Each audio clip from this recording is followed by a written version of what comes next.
دل بہت مغموم ہے، ملول ہے، کوئی بات کرنے کے لیے ذہن تیار نہیں ہے۔ آپ استاد محترم کو سنیے، اس کے بعد ہم بھی اپنی بات رکھیں گے۔ اخبارات، سوشل میڈیا اور عمران خان کے وکیلوں کے بیانات سامنے رکھیں تو ایک منظر دل و دماغ میں بن جاتا ہے۔ ذرا چشم تصور سے دیکھیے کہ ستمبر کے مہینے کی 24 تاریخ ہے اور سال ہے 2025۔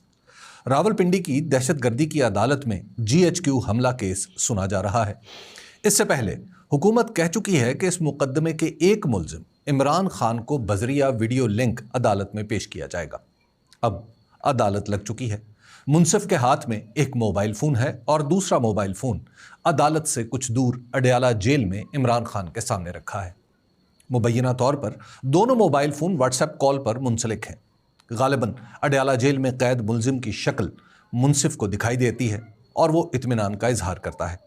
ملزم کا وکیل اٹھتا ہے اور اپنے موکل سے بات کرنا چاہتا ہے۔ منصف موبائل فون وکیل کی طرف موڑ دیتا ہے۔ یکایک انٹرنیٹ میں خلل پیدا ہوتا ہے اور وکیل کو موکل دکھائی دیتا ہے، نہ اس کی آواز سنائی دیتی ہے۔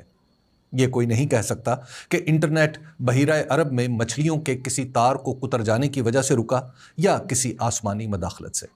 جو بھی تھا، اس کا نتیجہ یہ نکلا کہ ملزم کا عدالت سے رابطہ کٹ گیا، گویا ملزم عدالت میں حاضر ہی نہیں رہا۔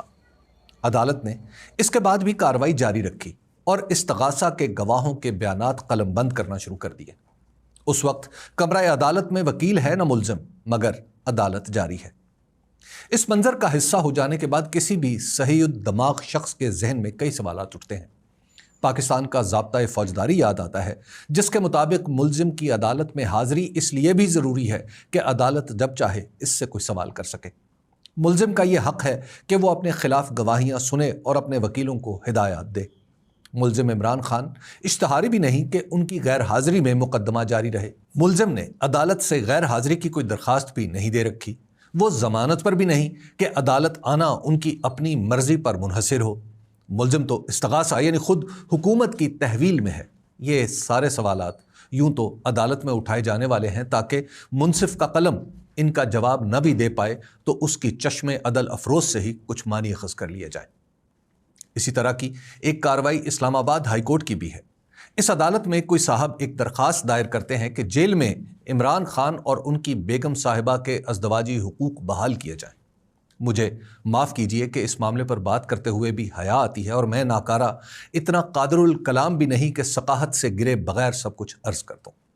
بہرحال درخواست دائر کرنے والوں کا کوئی رشتہ عمران خان اور ان کی بیگم سے نہیں۔ پھر یہ معاملہ ایسا ہے کہ اسے عدالت میں اٹھانے کا اختیار صرف اور صرف عمران خان یا ان کی بیگم کا ہے۔ میاں بیوی کے درمیان پردے کے پیچھے اس معاملے میں تیسرا شخص حتیٰ کہ سگی اولاد بھی فریق نہیں بن سکتا۔ یہ درخواست قابل تعظیم اسلام آباد ہائی کورٹ میں دائر ہوئی۔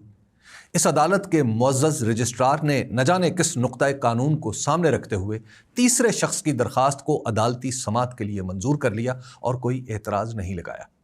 پھر نہ جانے کیوں اس درخواست کو اسی عدالت کے ایک جج نے بھی قابل سماعت سمجھ لیا۔ اس درخواست کا اس کے سوا کیا مطلب اخذ کیا جائے کہ عدت کے بعد ایک بار پھر عمران خان کے ازدواجی معاملات کو برسر شاہراہ دستور زیر بحث لانا مطلوب ہے۔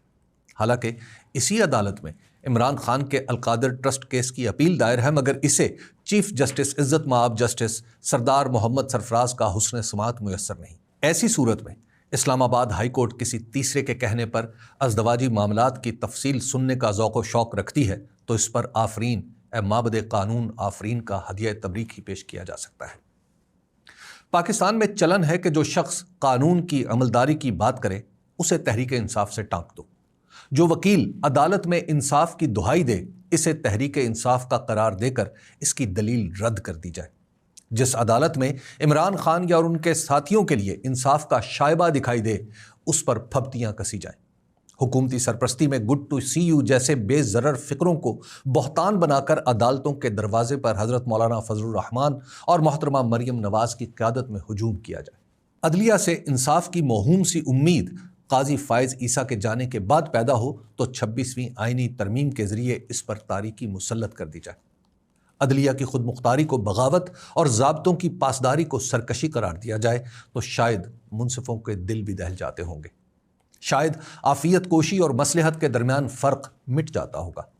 شاید تعجیل عدالت تعجیل انصاف سمجھی جاتی ہوگی۔ یہ سب کچھ ہوتا ہوگا، ہر انسان خدشہ و امید کے درمیان ہی زندگی گزارتا ہے، اس کے باوجود منصف کا منصب کچھ الگ ہے۔ حفص بن غیاث بغداد کے ایک حصے کے قاضی بنے تو ہم نشینوں کو کہا مجھ پر اضطرار کے باعث مردار کا کھانا حلال ہو چکا ہے، اس لیے قضا کا عہدہ قبول کیا ہے۔ ان کا ایک جملہ تاریخ کی کتابوں میں جج بننے کے خواہش مندوں کے لیے نقش ہو گیا۔ کہا قاضی بننے سے بہتر ہے کہ آدمی اپنی انگلیاں آنکھوں میں ڈال کر انہیں نکال پھینکے۔ جب تک قاضی رہے تو ہارون الرشید جیسے حکمران کو بھی خاطر میں نہ لائے۔ دوران عدالت کبھی خلیفہ نے بلا بھیجا تو عدالت کا وقت ختم ہونے کے بعد ہی گئے۔ علم کا یہ عالم کہ علم حدیث کے امام وقی بن جراح سے کوئی مسئلہ پوچھتا تو کہتے حفص کی طرف جاؤ۔ جب منصب سے سبکدوش ہوئے تو وقی نے کہا کہ آج عدالت ختم ہو گئی۔ اسی طرح عز الدین بن عبد السلام کا معاملہ ہے۔ مملوک مصر میں سے ایک بادشاہ بنا تو کہا غلام کسی بھی حالت میں اولی الامر نہیں ہو سکتا۔ جب تک بادشاہ آزاد نہیں ہوتا اس وقت تک قاضی حکمران سمجھا جائے گا۔ سو بادشاہ کو اس کے عہدے سے معزول کر کے بردہ فروشوں کے بازار میں لے جا کر نیلام کیا۔ کوئی بولی دیتا تو ابن عبد السلام کی آواز آتی من یزید، یعنی کون ہے جو اس سے بڑھتا ہے۔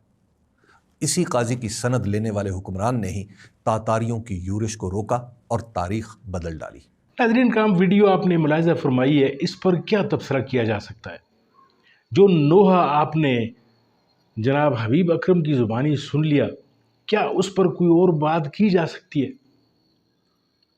حضرت علی رضی اللہ تعالیٰ عنہ کا قول ہے کہ جس ریاست سے انصاف اٹھ جاتا ہے اس ریاست کا کلا کما بہت جلد ہو جاتا ہے، یعنی کفر کا نظام چل سکتا ہے اور ظلم کا نظام جو ہے وہ کبھی بھی نہیں چل سکتا۔